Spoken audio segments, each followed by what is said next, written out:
Okay. It is still the 29th. It's a little bit later. I talked about when I was forced out of work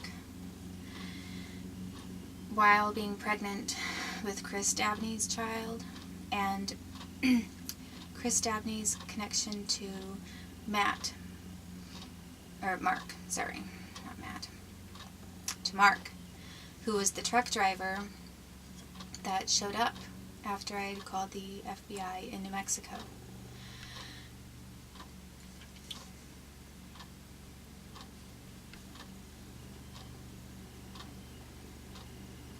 It's very possible that Chris Dabney was connected to the FBI headquarters,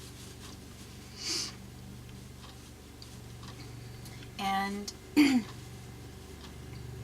knew Mark through FBI circles. If Mark showed up because of the FBI, letting them know I was there, or contacting Seattle FBI first or something, and informing them, and then doing this. I mean, I don't know, but if so, it would give the expression, here's another one in the hole, a little more weight, because I had already been date raped by several federal employees in Oregon, and then had police standing by while I was raped in Washington. So here's another one in the hole. Another one what? Another military employee? Another FBI employee? Another, some kind of a mafia circle member? It would seem that since he was friends with the Department of Justice people, that he's connected to the Department of Justice and a federal agency, wouldn't it? So then the next person that I'm meeting when I have a job at the South American place is Alvaro Pardo, who I then who I was engaged to, and who later told me that he had done some work for the FBI in Colombia. So again, if the FBI is as involved as I believe they are, they're responsible for a great reason why I was being assaulted with Haldol when they knew I wasn't crazy, when all they want to do is cover up for a bunch of rapists that they cover for. And that's not to exclude military and aerospace defense industry people who have committed crimes. But when I was talking to Alvaro on the phone one time, I heard somebody who sounded exactly like Chris Dabney in the background. In the background of this telephone call that I had, that,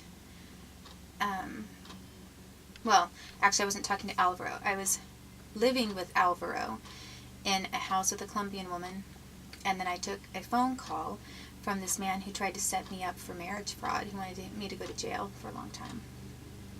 And that man was some kind of a federal worker in Maryland, and was the one who, I've written about it before, he was getting waived past the security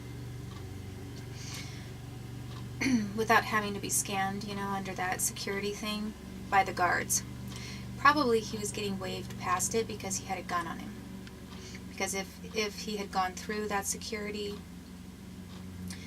structure, it would have gone off, and he would have had to take his concealed weapon out, which then maybe they thought that I wouldn't catch on if he was getting waived past that point, and I wasn't seeing another Glock. So basically, that man, I'll get into this as to when I met that man in that courthouse in Maryland. The man who tried to set me up for marriage fraud, when he called me, there was another person on the other end, and it sounded like Chris Dabney, like in the background. And I can't be totally sure about it, but it's possible. And then here, so if they're FBI and all these other people I'm meeting are FBI, and then I'm not aware of all these different connections and how they're connected to people in Canada who tortured me and my son. It's kind of looking like the FBI really likes the Middleton family. And like they've colluded to torture me and my son.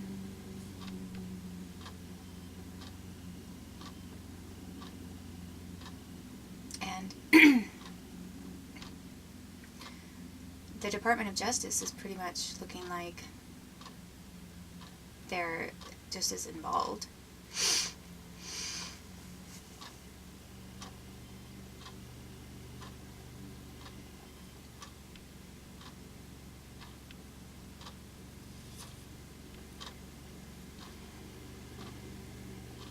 Oh, okay.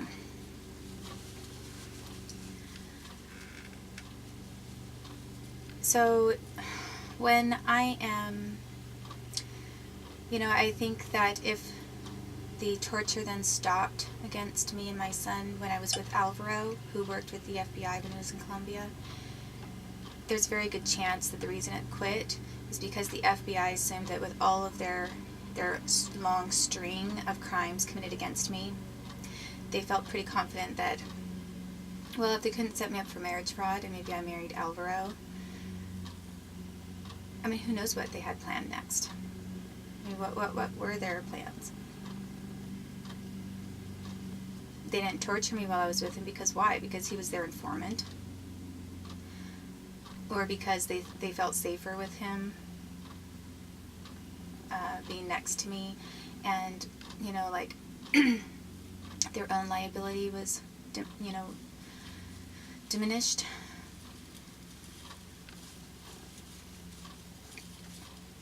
Or were they hoping all along that they were just going to try to get me for something too? I mean, I really can't say that anything is an impossibility. So when I met Alvaro, it was while working as a waitress, and there were some people there from Mexico and also some people there from Colombia. And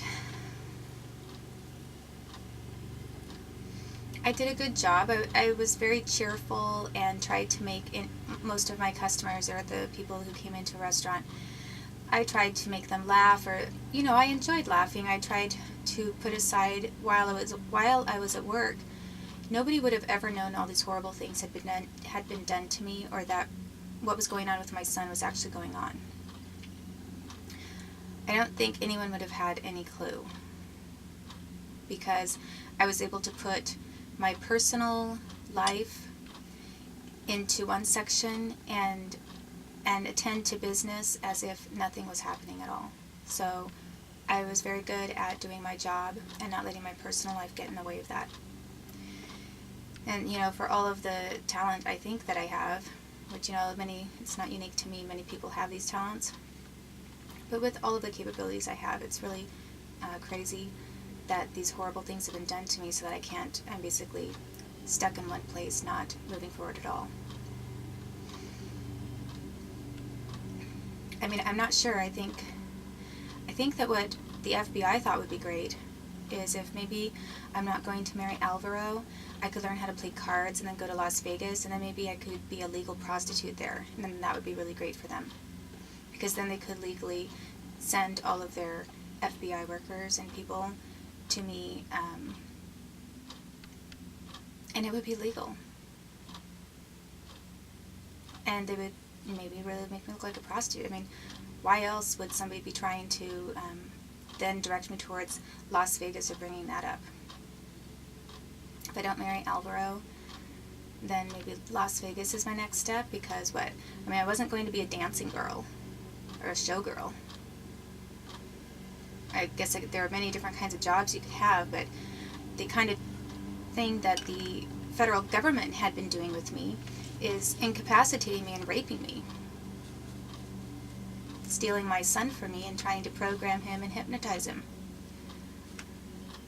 So I can't say that I had a lot of high hopes for Las Vegas.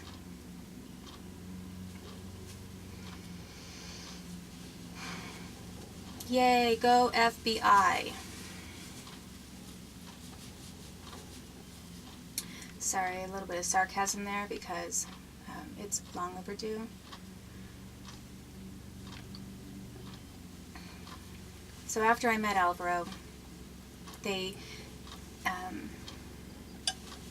Henry, the guy that was with him, they're kind of buddies. He gave me his phone number. He gave me his phone number, I didn't get Alvaro's phone number. I had his. And said, give us a call, or maybe I'll call you. Is that okay? Maybe we could all hang out. And I thought, yeah, that's fine. I needed to make, I didn't mind networking a little bit. I didn't do as much as would maybe be typical because I was trying to focus on one thing. So when I was at the Post Pub and people were trying to headhunt me, like as in offering me jobs that even had more pay, I was trying to feel stable. I didn't want to be going from one job to another job to another job, as I had been forced to do with housing, because I needed one place, even if it was less money. I wanted one place to work out for a little while because I had to have my bearings so that I could actually put my attention towards my legal case with my son. Going to another job, learning, being trained and learning their work rules and that kind of thing, and learning all of their food in a restaurant or whether it was in an office, and starting all over. It wasn't something that was out of the question to me, but it was just like I said, I needed some stability. It wasn't that I was an unstable person. It was that I was being forced from one position to another after this government committed crimes against me and my son. So I turned down some opportunities for that reason, just because I didn't want to be jumping all over the place. And when I didn't take any of these other offers that were being made, I was then, told that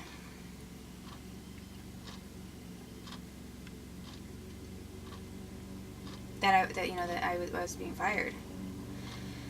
And I remember one group of people that wanted to talk to me, and it was kind of conspicuous because they acted really friendly, but then they acted really weird. They were from Amarillo, Texas. And it was a man and woman, and they acted like they had this job for me and everything. I remember Chris was sort of listening in at the time a little bit. And I don't know why they were coming up from Texas, except for maybe having a connection to Danny Schneider, because she is Krista Schneider's sister, and she married a man. She went to Baylor University in Texas and then married a man over there. And her dad is the one who's connected to the Department of Justice. And of course, I've already described some of the things Krista's done. But I remember when I met Danny, her sister hated me on sight. And I remember when I met her sister, she expressed and did not care to disguise her hatred of me. It was so evident that at that point I thought, why would she arbitrarily have all this hatred for me if Krista is telling her that I'm her friend? It didn't make any sense to me. I mean, Krista was still kind of acting the same when I was there at their house party. But when I met Danny, her sister, it was vicious hate. And at that point, that's another time that tipped me off to the idea that, Krista is maybe not on my side and not saying the best things, and her sister hates me because they all hate me, and Krista's just better at hiding it.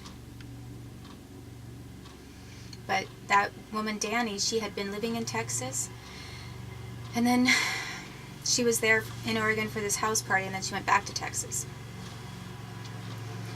So, here are these people from Texas, and, I don't know who's who in Texas, but they approached me and had this whole business proposal idea, and then they acted really weird about it later. This is also after I had been set up, and I really was set up by Nikki, when I was blackout drunk, to go to this hotel with a guy named James, who was from Texas.